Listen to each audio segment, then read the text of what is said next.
why fixing your mind might start with your gut.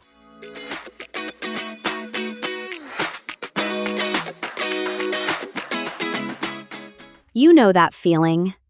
Not sadness, not burnout, just a kind of flatness. Like someone turns the brightness down on your life, slightly, quietly, and you can't quite remember when it happened or why. You're sleeping, you're eating reasonably well, nothing catastrophic has occurred, but the motivation that used to show up reliably, gone. The pleasures that used to land, muted. The feeling of being genuinely up for things has been replaced by a persistent, low-level meh. Here's what almost nobody tells you. That feeling has a biological address, and it doesn't start in your brain. It starts lower down. In this episode, we're going to trace exactly how your gut talks to your brain, and what happens to your mood, your energy, and your sense of yourself when that signal gets disrupted. By the end, you'll understand something that most clinical approaches are still catching up with. You're listening to Your Space Today, the podcast where we decode fatigue, stress, and burnout so you can rise again. Every Tuesday, we explore the hidden connections between your habits, your health, and your happiness, giving you the tools to take back your energy and your life.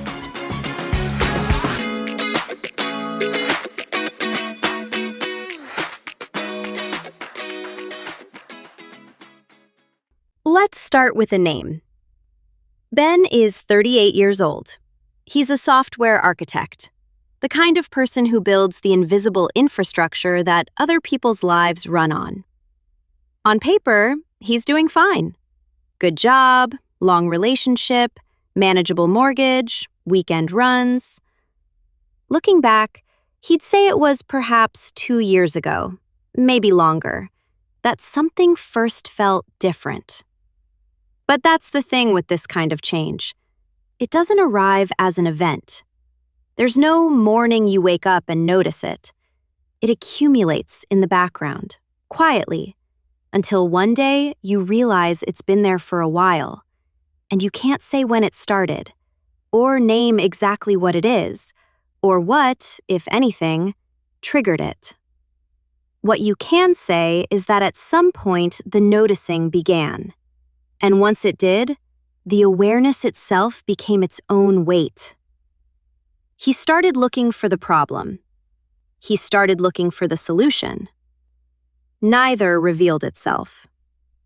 He sits down at his desk in the morning, and the part of him that used to feel engaged, the part that would lean into a problem with something resembling pleasure, doesn't quite show up. He finishes the day. He puts dinner on. He watches something on television he won't remember tomorrow. He's tried the obvious things, cut down on alcohol, started going to bed earlier, bought a better mattress. Nothing has moved. His doctor called it low mood. A therapist he saw briefly called it adjustment disorder. Ben calls it something simpler and harder to name: losing himself. The part that no one has mentioned yet? Ben's gut. Not because he has digestive problems, he doesn't, but because the gut and the brain are in constant conversation. And that conversation shapes everything: how you experience pleasure, how quickly you recover from a hard day, whether the morning feels like something worth getting up for. Most people think of the gut as a digestive organ, a tube that processes food. That's true, but it's roughly as complete as saying the heart is just a pump. The gut is also one of the primary communication systems in the body. It's in dialogue with your immune system, your hormonal system, and your brain, every hour of every day. When the gut is healthy, the messages it sends upward are broadly stabilizing. When it's inflamed or disrupted, the signal changes. It becomes a signal of threat, of low resources, of shutdown. Not because anything catastrophic has happened, just because the signal has degraded. In a few minutes, I'll show you exactly how that produces the kind of flat, motivation-empty days Ben has been living, and what to do about it. But first, the mechanism. Because this is where most advice goes wrong. It treats the brain as the starting point. We're going to show you why that's only half the picture. Here's something that surprises almost everyone. The vast majority of the body's serotonin, somewhere in the region of 90 to 95% by most estimates, is found in the gut, not the brain. That figure is worth pausing on. Serotonin is the compound most closely associated with mood, motivation, and emotional steadiness. It's what clinicians often talk about in the context of depression. And yet most of it lives somewhere most people would never think to look. Now, to be precise, gut serotonin and brain serotonin don't operate the same way. The gut's supply can't cross directly into the brain, but it isn't irrelevant to how you feel either. Think of the gut less as a direct supplier to the brain and more as a piece of infrastructure the brain's own system depends on. When that infrastructure is in poor shape, the whole system is affected. The gut communicates upward through the nervous system and through a long wandering nerve called the vagus nerve. And certain gut bacteria also help regulate the raw material the brain needs to make its own serotonin. When gut health is compromised, that supply chain is disrupted too. The second piece of the picture is inflammation.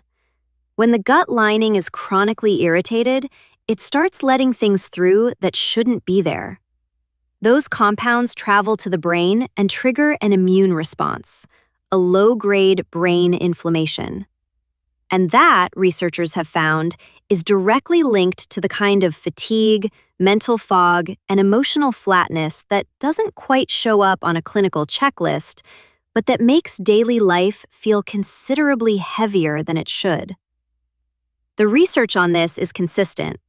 People with the most diverse gut microbiomes tend to have better mood stability, lower inflammation, and faster recovery from stress. Gut inflammation and the kind of exhaustion people like Ben experience are not two separate problems. They are the same problem, showing up at different addresses in the same network. Which raises a quiet but important question. When someone is struggling with low mood and working with a doctor or therapist, how often does the conversation go beyond a general reminder to eat well and sleep better? How often does anyone actually sit down and look at what that person is specifically eating, what's helping their gut, and what might quietly be working against them? It's a gap worth being curious about, and it points to where some of the real leverage might lie. The reason people keep searching without finding answers, and Ben kept searching, is structural. The model most of us have inherited for thinking about mental health is brain first, and often brain only. You feel low, you seek help, the conversation centers on the brain. Therapy, medication, mindset. All of it directed at the organ above the neck. Which makes sense, but it's incomplete. For people who are on medication, it's worth saying clearly, this isn't a case against it. Pharmacological treatment is important. What the emerging research suggests, though, is that it may work best when the gut environment is also being supported, because an inflamed, depleted gut creates conditions that work against recovery, regardless of what else is being done. In a typical consultation, there simply isn't time to go through someone's actual diet in detail. Patients are told that sleep and nutrition matter, and they do. But a general reminder to eat better is so broad that, in practice, most people change very little. The specific habits that are quietly undermining the gut environment stay in place. and the underlying problem stays with them. The gut-brain connection is well established in research. What's lagging is the translation of that research into practical, specific guidance that people can actually use. That gap is nobody's fault. Moving from academic findings into everyday clinical conversations takes time. But it does mean many people are treating the symptom without ever addressing the environment producing it. What makes this particularly interesting is how interconnected it all is. What you eat is the most direct lever you have over your microbiome. Processed food, low dietary variety, excess sugar, these don't just affect your waistline. They steadily deplete the bacterial populations your gut and brain depend on. How much you move has measurable effects on gut microbial diversity, in ways researchers are still mapping, but that are already visible in the data. Chronic stress can increase gut permeability within hours. This is why anxiety and digestive discomfort so often show up together. They're the same system responding to the same signal. And sleep, particularly deep sleep, is when the gut does most of its repair work. Disrupt sleep, and you disrupt gut health. Disrupt gut health, and you disrupt sleep. It's a loop. These things hold each other up. When one weakens, the others are carrying more than they should. These connections run deeper than most people realize, and they interact in ways that are genuinely worth exploring. There's a link to our website below if you'd like to go further. So, what does doing something about this actually look like? Let's go through it step by step. Here's how to work with this in 2 steps. Neither one is dramatic. Both are grounded in the research. Researchers at Stanford School of Medicine ran a clinical trial over 10 weeks. They split 36 healthy adults into 2 groups. One group significantly ramped up their fiber intake, the fruits, vegetables, legumes, and whole grains we all know are good for us. The other group added fermented foods to their daily diet: yogurt, kefir, kimchi, sauerkraut, kombucha. The expectation was that fiber would produce the biggest improvements. That's what the field had largely assumed. The results told a more complicated story. The fermented food group showed measurable increases in gut microbial diversity and reductions in 19 inflammatory markers. The high-fiber group didn't show significant changes in diversity over the same period, although their existing bacteria did become functionally better at processing what they were given. The distinction matters. Fiber feeds the bacteria you already have. Fermented foods introduce new ones. And if your gut diversity is already low, you need that introduction before the feeding can do its best work. That's the logic behind the 2 steps. Step 1, introduce. 1 fermented food per day, consistently, for 4 weeks. Yogurt, kefir, kimchi, sauerkraut, kombucha. Any one of these is enough to begin. You don't need all of them, you need consistency. Over weeks, this diversifies your gut environment, reduces inflammatory signaling, and begins to shift the signal your gut sends upward. Changes can become visible within 4 to 8 weeks. Step 2, sustain. Once the fermented food habit is settled, add 1 fiber-rich fruit or vegetable each day. Bacteria, including the new ones arriving from fermented foods, need fiber to thrive. Without it, they arrive in an environment that offers them very little to work with. Fiber is the food that keeps them there. A word on what actually counts. People often assume common items, a slice of tomato, a few lettuce leaves, are meaningful sources of fiber. They aren't in useful quantities. The simplest options that require no cooking and deliver real amounts: an apple or pear with the skin on, around 4 to 5 grams, no preparation. A handful of raspberries or blueberries, fiber plus compounds that reduce gut inflammation in their own right. A small tin of chickpeas or lentils, rinsed. Half a cup of lentils delivers around 8 grams, eaten cold, added to anything. The point isn't perfection. It's building both habits, something to introduce new bacterial life and something to feed it. Together, they do more than either would alone. Ben spent a long time trying to manage his flatness at the level of his brain, through willpower, through discipline, through showing up and hoping something would shift. What he hadn't considered was the environment his brain was operating in. The gut responds to what you consistently give it. Give it the right inputs, and the signal it sends upward begins to change. Not overnight, not dramatically, but measurably, and in a direction worth traveling. If you recognize something of Ben in yourself, here's where to start. 1 fermented food, every day. Then, once that's settled, 1 fiber-rich addition alongside it. 4 weeks. Pay attention. What we've covered today. The gut is not a passive bystander in your mental life. It's an active contributor to your emotional baseline, through serotonin infrastructure, through the vagus nerve, through inflammation that reaches all the way to the brain. When gut health deteriorates, the signal degrades, and the brain responds accordingly. 2 steps.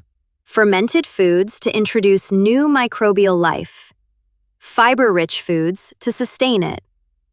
That's the biology working with you instead of against you. Ben didn't overhaul his diet overnight. Not every day looked the same. On the days that had cost him most, he kept to one small thing. There was no morning he woke up and noticed it had changed. It accumulated in the background, quietly, until one day he realized that the things which used to matter had started to matter again. That the flatness had lifted, not all at once, but slowly, the way it had descended. And that somewhere along the way, without quite noticing when, the color had come back. Thank you for listening. In the next episode, we look at procrastination. Not the version you already know, the one about poor time management or lacking discipline or needing a better system. The version where the task you most need to do is the one your brain most reliably steers you away from. Where the closer a deadline gets, the harder it becomes to begin. Where willpower, every single time, eventually runs out. That pattern has a neurological explanation. A specific part of the brain is treating your most important work as a threat and responding accordingly. Once you understand the mechanism, the whole thing stops feeling like a character flaw, and it becomes something you can actually work with. That's next. Until then, take care of yourself. You deserve it. Your Space Today is published every Tuesday at 6 p.m. For detailed information, disclaimers, scientific references, visit the links below this podcast.